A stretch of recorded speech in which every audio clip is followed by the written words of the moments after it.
Good morning, everyone. Welcome to PAX South. It is VR Storytime, aka words out of the face hole of me, the VR reckoning, or something.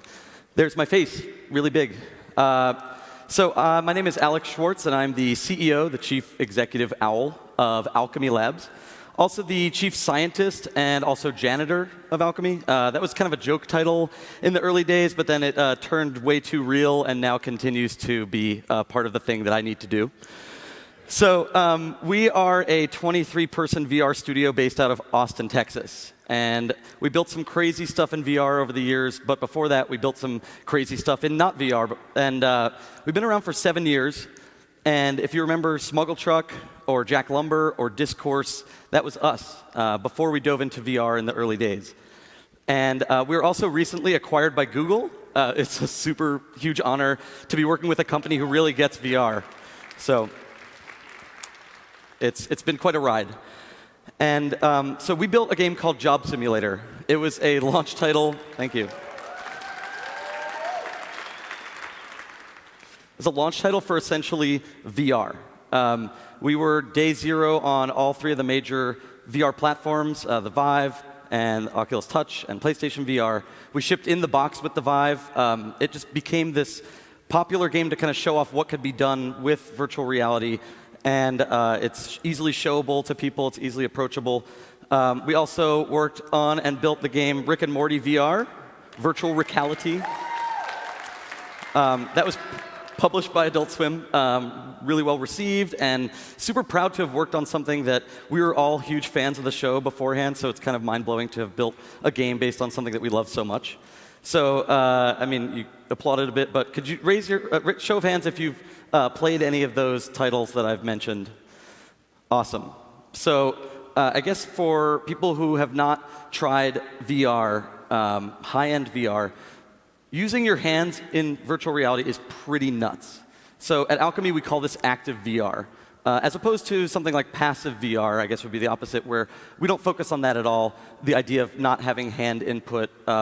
So we believe hands is where the magic comes from in virtual reality, and that's kind of what I'm going to dive into a bit.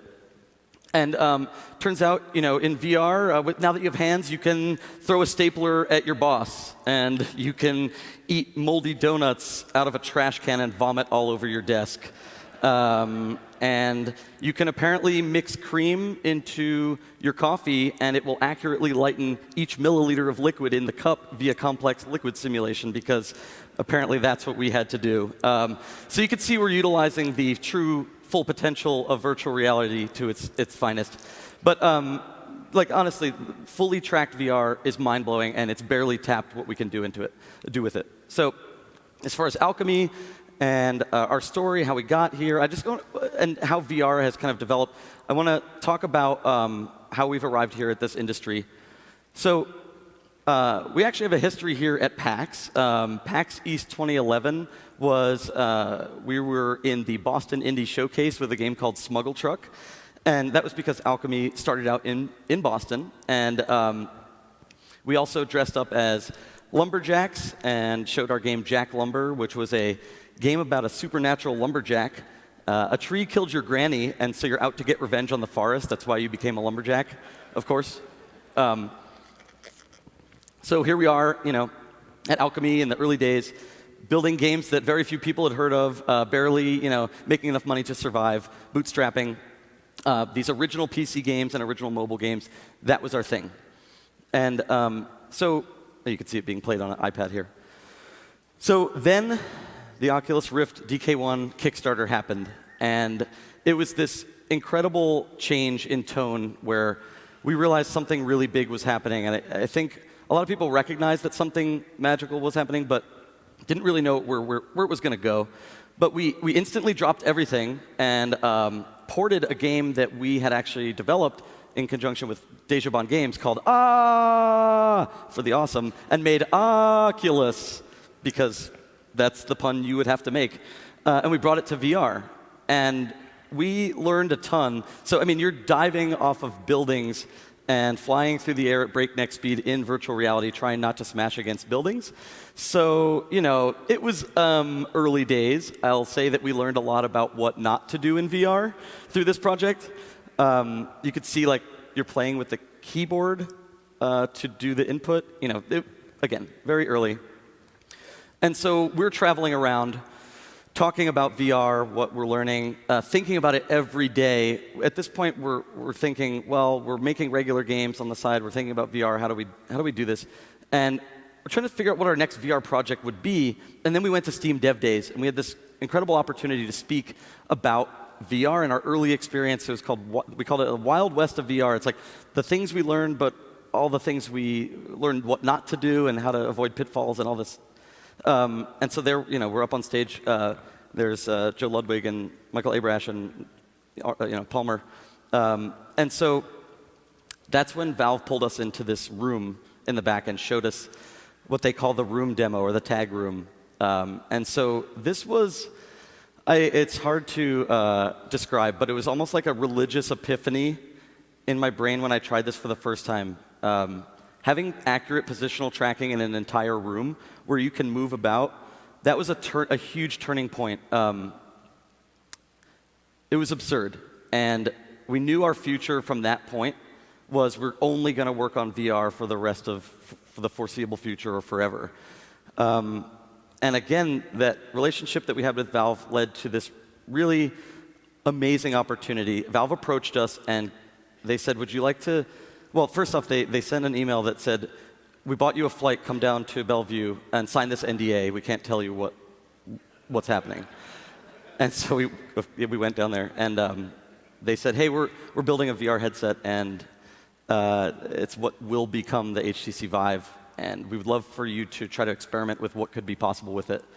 So, of course, we said yes, and we dropped everything. And since we were actually all working remotely, we flew out to a co-founder and CTO's house, Devin, who lives up in the Arctic tundra of Winnipeg, Manitoba, Canada. And we flew out there in January, which is a terrible, if you ever have an opportunity to go to Winnipeg in January, don't do it. But we had this hardware, and we were given 1 week to try to make something for a GDC demo that would be shown to a ton of people. And I just want to reiterate how janky this early prototype hardware was. First off, you had 6 separate USB cables tethering you and your controllers and your head back to the computer. If you touch the headset in the wrong spot, like you're taking it off, like you would, it would shock you with an electric charge. There was hot glue all over the headset. It was held together with duct tapes and dreams. But holy crap, did it do the trick for showing us what was possible with high-end tracking. And so, ... we're in this room, and out comes Job Simulator, right? The premise is, in the future, robots have automated all human jobs, and so you go into a simulator to relive what it was like to job. And so you work as an auto mechanic, or a chef, or an office worker, because those don't exist anymore.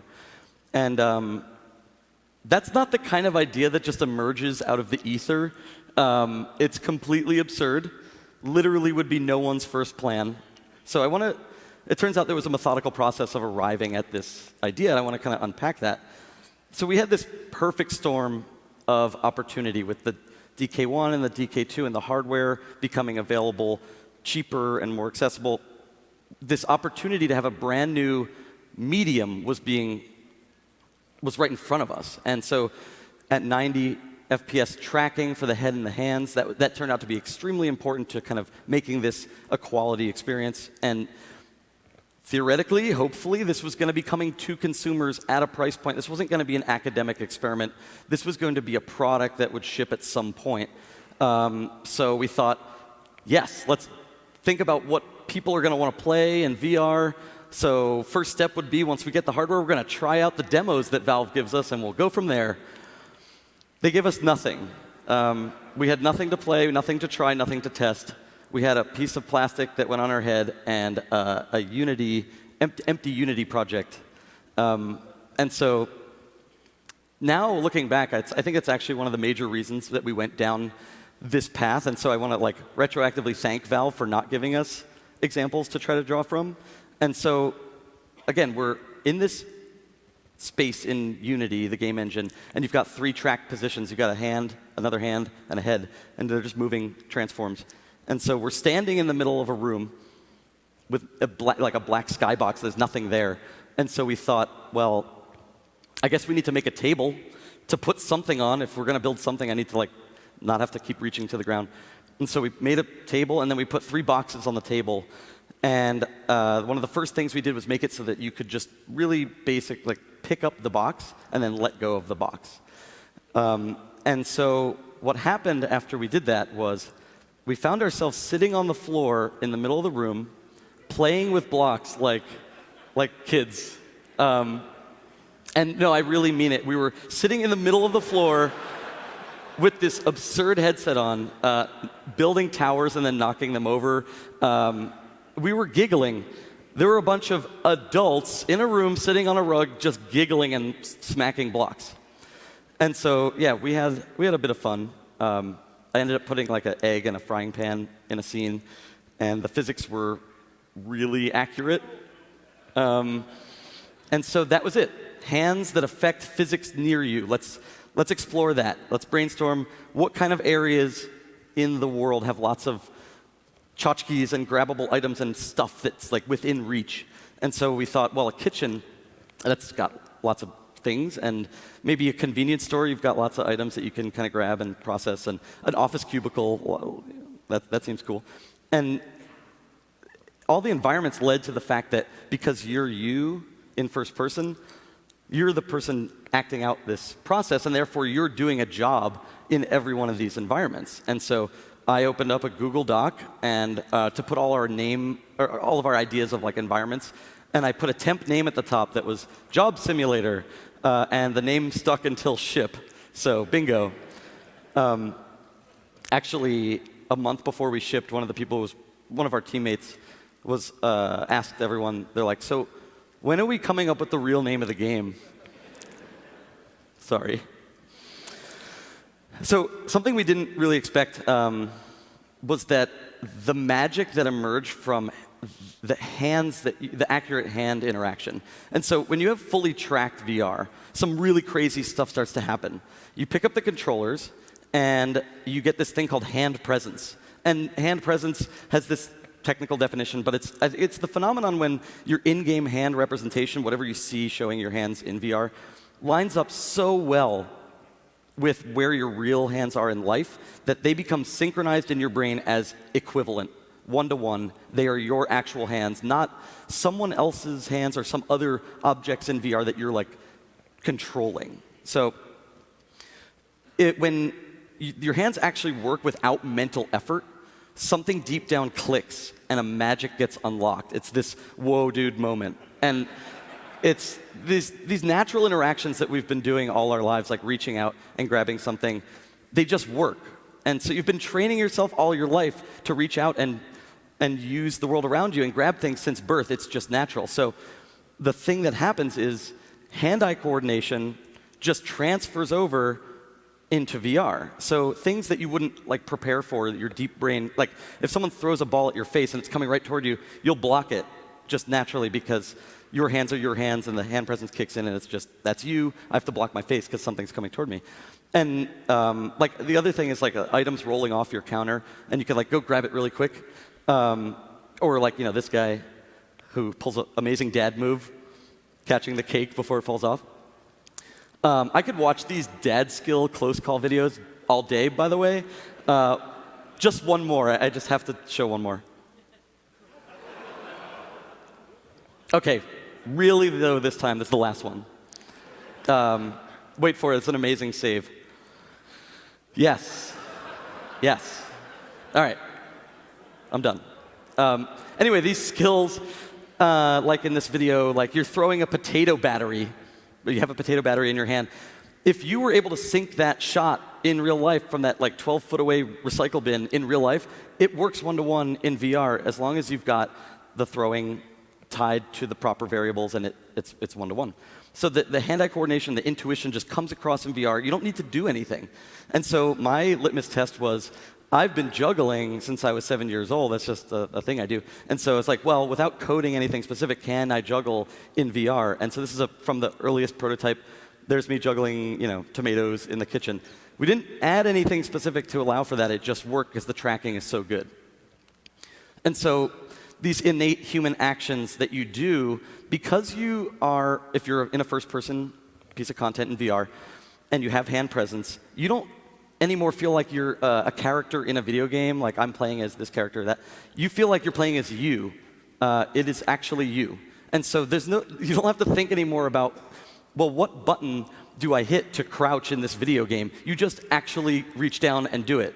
And so the idea is that we're removing abstractions from gaming, because the entire history of video games has been the idea of mapping arbitrary actions to buttons, abstracting them away, right? So when you play enough video games, you kind of forget about the thousands of hours you put into learning and memorizing inputs and understanding how control sticks and buttons, there's this mental load that you have to memorize, that when you hit, X to use a key or B to crouch or Y to jump, that's a mapping to some other method of doing it.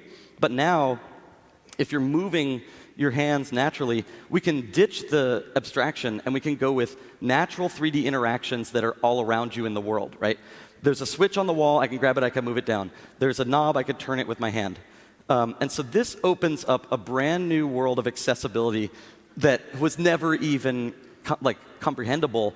VR is now the most accessible way to interact with computers that's ever been invented. So I can give Job Simulator to my grandma with no explanation, and she's going to town making sandwiches in the kitchen, and because she's having fun and laughing and throwing things.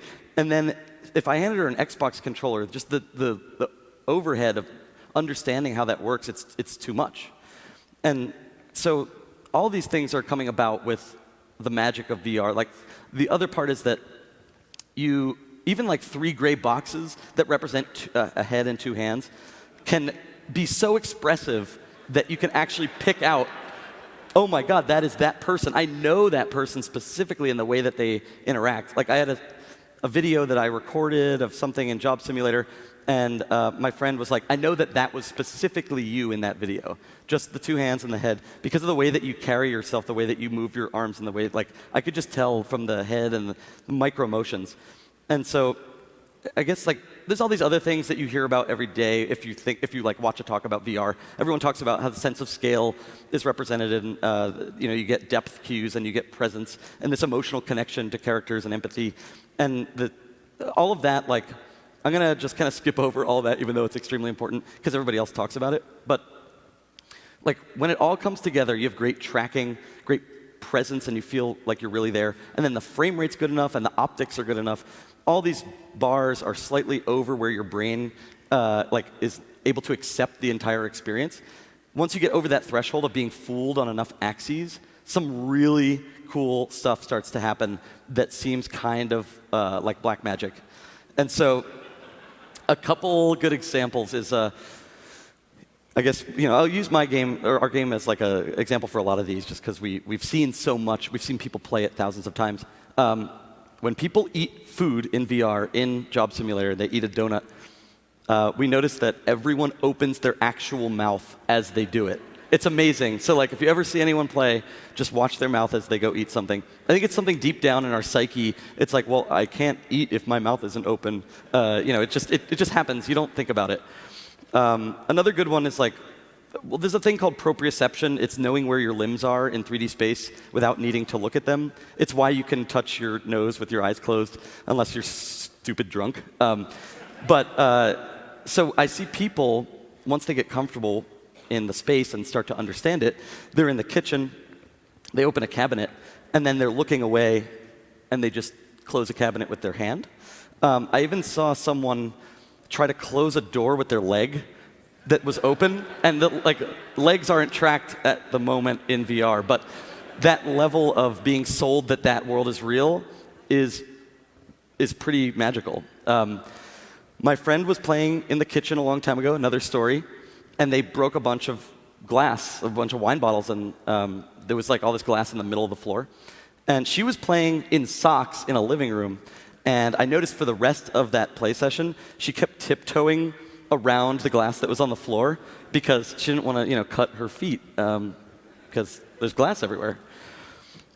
I was even in Tilt Brush, where you could draw in 3D space, in my living room in the early days, and we were like collaboratively drawing, like adding to this big drawing in the middle of the room. And so there was this huge like 3D drawing in the center of the room, and it's a big open room with no coffee table. And so someone went in to look at it, and they wanted to like get to the other side to add something to it. And so they were like tiptoeing around the edge of the room to try to not hit the drawing. But when you look at them, they're just standing in this empty room. There's nothing there, and yet they're just kind of like squeezing by because they don't want to hit the content's real. Other like magical moments that come out is that once you have the feeling of your own body and agency, people start to do things that are kind of crazy once they have hands, whether it's context appropriate or not. So there's a good video of like how everyone I see plays Batman Arkham VR.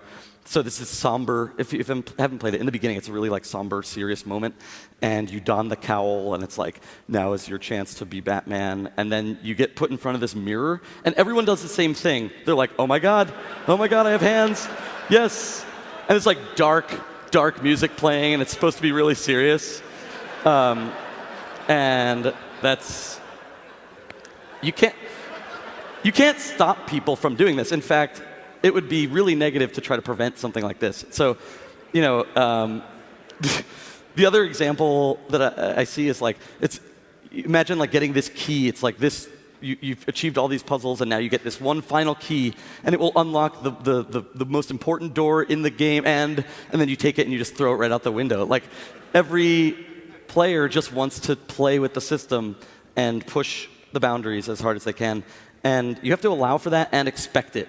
And so I guess all these interactions, if you can do them, they just provide joy. And so that brings me to the idea of interaction disappointment. So we build these systems to allow for natural interactions in VR, and we work through tough design problems and do all this work to make it so it feels natural. And then something I see in so many VR games is that instantly turns off users from wanting to explore and play is what I call interaction disappointment. And so it must be avoided at all costs, and I'll try to explain it. Think about a traditional game and an environment that gets built for a traditional game. So a level designer is building this world. They're placing items in this world. They put a bunch of props down. They're filling out the world to make it feel interesting. And so the environmental world building is like, well, there's a desk. There should be a cup on the desk because clearly whoever was sitting there, was drinking something. And so, but if you grab for that mug, now you're in VR, now you have hands. If you went and grabbed for that mug and it didn't actually let you pick it up, that is insanely disappointing. And so it's almost hard to explain how disappointing that moment is. It's like the idea that you're a baby and you're dangling a toy above the baby and it's just out of reach, and we're all just barely functioning children inside of adults' bodies anyway. So really, like, we're getting bummed out because we're slightly bummed out, but our inner child is like crying. And so we found that everything that looks like it should be interactable needs to be interactable. But here's the really messed up part. It also has to be right. And it's like, well, what does that even mean? It has to be that the item aligns with your worldview of how the entire item functions, how it operates, and everything you've known about that item. So if you have this cup, and then you go in this VR game and you couldn't pick up the cup, and then they're like, okay, fine, we'll model the cup, we'll add the collider, we'll make it a thing you can pick up. Cool. You're going to pick up the cup, you're going to walk over to the nearest source of water, and you're going to want to turn a knob and then turn on a faucet or put it under a waterfall or do whatever to fill the cup with water, and then you're going to want to pour the water and drink the water and do all these things because that fits your worldview of how a cup works. And so if it doesn't work in VR, it's crushing. And so as a developer, it leads to this insane rabbit hole of trying to meet every expectation that has ever existed, and now you're starting to simulate the entire universe. And so, like, these things happen, and they led to some of the magical moments in Job Simulator. For example, plates. We put plates in Job Simulator, and we made them so you could pick them up, because we learned that lesson already. But then I remember my friend went into that was like showing her one of the first moments in our game, and it was early. And she picked up the plate, and she was like, yeah. And she threw it on the ground, and it didn't break. And she was like, this is the worst game ever. That level of disappointment is real. So obviously, plates break now in Job Simulator. The other one is like, all these things led to design moments that you test and you test and you test, and then you find these moments that are amazing, but you haven't done them. So we put glasses on robots. That was the thing. That was part of their costume. And then something we saw over and over is if the robot got close enough, people wanted to grab the glasses off. And so that failed grab is that disappointment, and it's like, well, it didn't work. So we added that to the top of our to-do list, make glasses grabbable. And then once people had the glasses in their hand, they're like, I want to put them on, I want to wear the glasses, I want to do this stuff. And so that led to the process of building a whole system where you could latch glasses onto your face, and then that led to hats that were on bots. You want to wear the hats. And so our whole costuming system was built out of like, okay, we'll do this, okay, we'll do this, okay. And at some point, like, you're building the universe. I think the ultimate example is the liquid in Job Simulator. So we're doing the office, and clearly the joke was like in offices, the first thing people would do is get a donut and coffee. And so we needed to build a fully functioning physics-based liquid simulation that would run at 90 hertz, 90 frames a second. It would do pouring and volume conservation, and you would need color blending because now we're allowing cream, and once you put cream in there, if it doesn't lighten the liquid, then that's terrible. And so the liquid tracks per milliliter its temperature because we're dumb. But actually, it wasn't. It was because of the tea making task that we made in the kitchen later that we needed to add temperature. So it was that the worldview of people who were making tea differed in all these different ways. So we thought, okay, if you just put like hot water that's coming out of a boiling kettle, we'll just mark it as hot or something, and you pour it into something, a vessel. So our formula was hot water plus tea bag equals you've turned the hot water into tea. But some people would put the water from the sink in the kettle, put that on the stovetop, let that boil, pour it in. Some people would put a tea bag in a cup, fill the cup with cold water, take the cup, put it in the microwave, turn the microwave on, expect the microwave to heat up the liquid in the container. And so we got to the point where we needed to support every single situation of like, well, if I had some cold water, some hot water, and it blends, now I have to track the amount of milliliters at this temperature, and I need the room temperature to regulate the hot water so it slowly cools off, and it'll have a smoke particle effect when it's above a certain temperature and all this craziness. So it was pretty absurd, but it all led to having a successful ability to make a joke. So that was useful. We added this robbery scene in the convenience store where a bot would come in and it would be like, yeah, see, I'm gonna give me all your cheddar. And everybody wanted to grab the banana off of the bot. And so we did that, and then we're like, now what? And then we needed to make the banana reappear, and then we had to re-record and get the voice actor to come back and be like, yeah, I always carry an extra banana with me. And then people would like grab the second one, and then we're like, well, now we don't want to repeat the VO line because that's disappointing. So we recorded like 7 different banana grab VOs to make it so that it was not disappointing to people. The level of absurdity here is just cascading. There were some examples where this all fell apart. So if you have too many implied actions to the worldview of an item, it can spiral. So we could never get the knife right. Never noticed there's no knives in Job Simulator. We could have built cuttable items that just like split down the middle into 2 pieces, and the knife, once it touched it, it would just like pop apart. But maybe if you were building like a Cooking Mama type game, that could have worked, and that was the core mechanic. But this is a world simulator. Like, people want to take a piece of paper and slice it in half with the knife. They want to use everything about knives that they see knives doing in real life. So we first implemented actual cutting, and here's what happened. People would sub-chop sub-parts into infinity. And so if you are familiar with the concept of like video game physics and its inaccuracies and rigid bodies getting too close to each other and starting to shake and fall through the table, and then your frame rate tanks because you've got 75 pieces of carrot all interpenetrating. So we're like, we need to solve this. And our first thought was, OK, let's just joke our way out of it. We're going to make a special surprise knife. Surprise, it's a breakable knife. Turns out our goal was to not disappoint people, and that was insanely disappointing. So then we came up with one of the worst ideas we've ever come up with, which was, why don't we build a knife that intentionally avoids items in order to not be cuttable? I want to...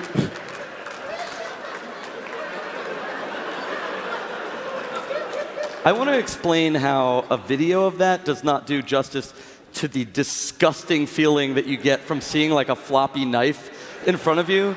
And it's terrifying, and I don't ever want to go into that world again. And then there was like trope type, you could joke your way out of some disappointments. So we're building Rick and Morty's, the garage, and there's this video game trope where it's like if you have a doorknob, you have to be able to like open the door, right? Like that's a thing. But we couldn't make the entire Smith household. And so we also couldn't just remove the doorknob from an existing environment that everyone knows has that doorknob. And so, in games, it's like remove the knob if it's not accessible or put a red light on it or something. But we joked our way out of that one. And that's one of my favorite jokes is, you reach for it and you just get real fake doors.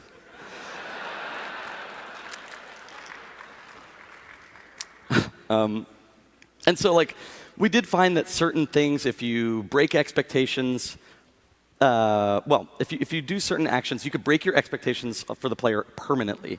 So, the one I was talking about is like if you fail to grab at something. So if it looks interactable and you reach for it and it doesn't work, and you try that a couple times in a game or an experience and it continually lets you down, at some point you stop grabbing things, right? Like people will just stop trying. They've lost the will to play, the will to explore. The world let them down, and they know that this is just not a place where that can happen. And there's more subtle things that can actually happen, which is like if a game implements something like force grab or Jedi grab, and you're not a character in that world where that makes sense to have magnet hands, what happens is you reach for things, and then you just point at them, and it'll come to you, which is cool. But then the next time you're standing right next to something, and it's just like half a foot away, you have a choice in your brain as to whether I'm going to step forward a tiny bit and grab it with my real hand, or whether I'm just going to go, and then let it snap into my hand. And so you end up just using the force grab because it's the shortcut that you've given to the player, and now that becomes the de facto. So everyone remembers Wii Bowling, right? First, everyone starts playing Wii Bowling with amazing form, and they're just really going for it. And then you see someone who's been playing Wii Bowling for a lot, and they just keep flicking their wrists sadly because you realize the accelerometer and the Wiimote actually doesn't really know too much about your motion, and it just kind of is waiting for that rotation. And so, yeah, once you have real tracking, we have this medium, this VR medium, where we can make those shortcuts not possible. And that sounds limiting, but it's actually, you can, in most content, that's going to be more fun, depending on what you're doing, to mime the full action and have that be required than to have a crappy shortcut. So we actually did this in Job Simulator, is that you can force motion with no shortcuts possible. In this level, we purposely put the fridge and the delivery plate on opposite sides of the room, and they're just far enough apart that in order to grab items from that pantry or fridge, I have to move my body to go over there. So if everything were accessible with my hands, people would not move their feet. And it turns out playing in VR while moving your feet is actually more fun. So we have all these little tricks that we've found. Some of them work, some don't. But that make complex interactions seem really intuitive, and that no one has to learn anything special, and it just works. And it's very straightforward. And the reason we have to use these tricks, though, is that, and build gamey solutions to problems, is that we have a major disconnect in VR, is that hand interaction, you lose the actual pushback of hitting against real items. So real-world surfaces push back against you, and you don't have that in VR. So your hands are ghosting through everything that you do. You can move through anything. There's no physical item blocking your hands, so there's nothing we could do. But you can start thinking about what if the in-game representation stays somewhere, but then my real hand went through the table, But then imagine the idea that you see your hand in one spot and your real hand's in another spot, and your proprioception says, that's not my hand, and then you break the hand presence magic, and now you're really screwed. And so we came up with this idea where the item that's in your hand actually has permanence, and it will break out of the grip of your hand on impact. So it's this complicated system using joints and physics, but when you do it right, the table feels so damn real. And so to the point that people actually will lean on the virtual table and there's nothing there and like possibly fall over. And I've had moments where I'm like coming out of VR and clearly I'm realizing like this was VR and it's fine. But I take my controllers and I put them down on the virtual table. But all I did was just drop them in the air and they fell to the ground. And so it's, again, this really happens. It's pretty magical. Like little things behind the scenes, like one of the secrets we've found, it's not a big secret, but like thing you don't really realize when you're playing is that you could use the vibration motor in the controllers to rumble at certain times, and it's more accurate than like when you think like an old Xbox controller spinning a magnet. It's very accurate haptics on a Vive controller or a touch controller. And you can simulate friction of a handle pulling or rotating or a drawer slowly sliding open, like this slushy machine. The handle, when you pull it, each degree kind of does like and that was a somber occasion. So you get this like feeling as you turn it. So if you're sitting at home all lonely and the back of your brain, and just like some girl's like, yo, I'll stuff all these Sharpies in my vagina if you give me $1. Really like, I mean, that's more exciting than what you probably were doing before. So right? This whole process is super weird, and we're just all figuring it out. I need to get my model. Knows what they're doing. But I guess a little more about like how we approach the design of this is that designing intuitive interactions just involves testing over and over and over and over with people to see if it works. But you can think of your hands more like mitts, like uncoordinated mitts in a sense. And so the natural analog is more like how Fisher-Price designs toys for small children. And so we found ourselves walking through toy stores and looking at how things are designed for toddlers. And a good example is like our blender in Job Simulator. Like, show me a blender that has a slot machine arm on it. That is not a thing. That doesn't exist. But when you look at that, you know exactly what you're supposed to do because it affords the proper interaction. And we're not going for abject realism. We're going for large, simple actions that are easily read. And real blenders just have this, tiny clustered buttons that you need to like have a lot of sub-finger accuracy. And you've got these big mitts, so you have to think differently. It's kind of like the old Simpsons joke of like, your finger's too fat, you need a special dialing wand. So like and even when you approach something like a menu, like menus have always existed in games. People just assume that you need a menu, and we needed a way to get back to the original starting point in the game, like to go back to the menu. So we thought, okay, we're going to need to implement something, and putting a 2D plane of how we've always thought of menus, like this abstraction, seemed like a step back, right? Like we're trying to remove abstractions in VR, and now we're adding something that is, again, like from this old world. And so we thought, well, what if we just try to use whatever in-world actions exist for us? Like maybe you could hit something, like you ring a bell and that's your menu and someone comes over, or you could throw, so there would be like a menu target and you got to hit it. And then if you hit that, it spawns the menu or something. Or you go back to the menu. Or like a button on the wall, it's like, like pulling the fire alarm or something. And so one of the ideas that came out of that was this idea to combine all the verbs that you could do in the game into one like bop-it of interactions. And that turned out to be a terrible idea. It was really confusing and awkward. But it led to this weird experimentation that finally resulted in what we call the exit burrito. So the exit burrito is when you hit a button, a suitcase comes out of nowhere, and you open it up, and inside of that suitcase is your menu. And so you have your choice to exit, and you look at it, and you eat, and then you eat it again, and you are teleported back to the museum, back to where you started. And so, when you hit quit in a game, you hit quit and it says, are you sure you want to quit? Like having to eat it twice is this perfect two-stage confirmation, and like it really caught on, and then other video games were using the exit burrito as this we were like, it's a cultural phenomenon, or at least we were telling ourselves that. But like, it's this good, weird, memorable lesson of trying extremely hard to abandon what the traditional way is to do something and try to not use prior design in VR. And even like with spaces and how we laid out spaces, we did that. We tried to think differently about the space design. So everything's reachable in Job Simulator so that you don't have to like locomote. And so we approached all of our level designs in like this hard mode where we didn't just build the level, we redesigned it multiple times depending on the size of space available to you in your living room or whatever space you're doing your VR. So we take the calibration data and then we determine, are you in a smaller room? And we go to the small version, or a medium-sized room, or a large room. And so you could see as I flip through these images that like the models are swapping, they're being repositioned. In fact, things are being removed from the counter to save on real estate in the small one. And then we put those items into these things called tool choosers, which is like essentially like an infinite cabinet of new appliances that you could pull up on demand that saves space. So we just that was the way for us to approach that. Like even in Rick and Morty VR, that happens in a slightly more complicated way because the garage is this one big garage, but there's different areas of the garage that could be teleported to. So you can see there's 1, 2, 3 zone type areas. And each of those areas gets independently scaled to make it so that if you're in small, you could reach everything like you'd want to, and that everything fits within your bounds in your room, so you're not ever feeling like, ugh, I can't reach this thing.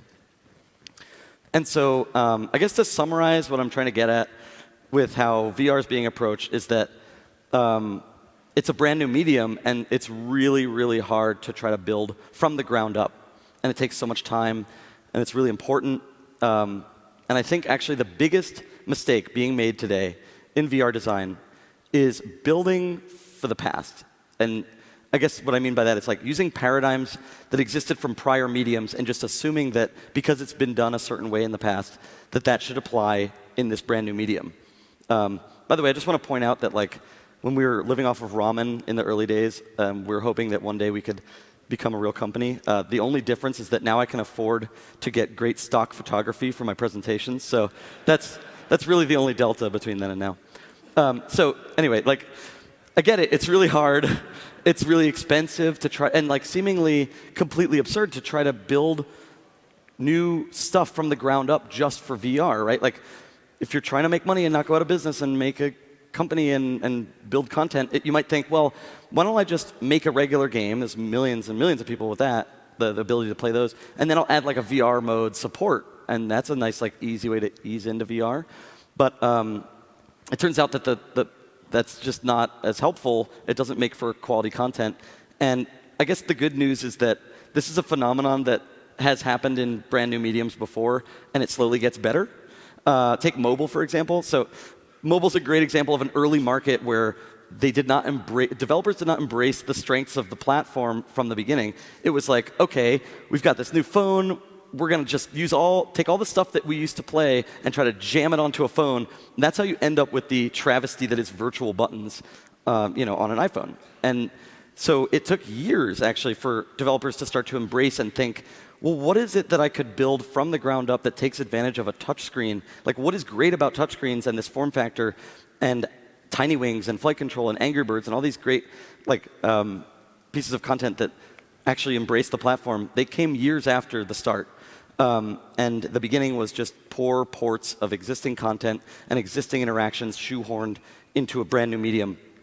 And it's so easy to just say, you know what, let's just convert a big 60-hour game to VR by attaching a VR camera to a moving character. Let's just put Call of Duty into VR, and, it's just going to be profit. So there's other ways to think of it. All these people are approaching VR and saying, well, I don't get it. How are we going to move around a space if I don't have that much room to move? And it's like, how do we get around existing content? How do we move around existing stuff? And people are hitting their heads against the walls with artificial locomotion and just holding forward in the game. And it can make people sick, and allowing teleportation anywhere in a world that's already been built. These are ways to bolt on motion to something that's been built for a previous platform, a previous medium. And so, in general, should we be starting with these constraints of like, how do we shoehorn in? What if we flip the problem and say, how do we build a design from the ground up that takes the strengths and limitations of VR and embraces them and leans into them and does something brand new for the platform? And I think that is very possible, and now is the time to be doing that. But again, it takes time, money, and lots of iteration to create new things. And so my challenge to people making things is I want to challenge developers to be building new experiences, new methods of interaction. And it's scary and tough and risky. But really, is it that risky? Or is it riskier to build a safe bet and risk being passed over as more of the same? And honestly, for players, I want to challenge players to pay attention and embrace innovation and strangeness and to know the creators who are making the stuff that is coming out. And to use the one lever that you really have control over, which is to vote with your wallets for things that you want to see. Because I think in the end, as we look back from many years from now, back on this time, it's going to be really hard to argue that anything but the fact that content that will stand the test of time is the content that really only worked and could only be experienced in VR. Thank you.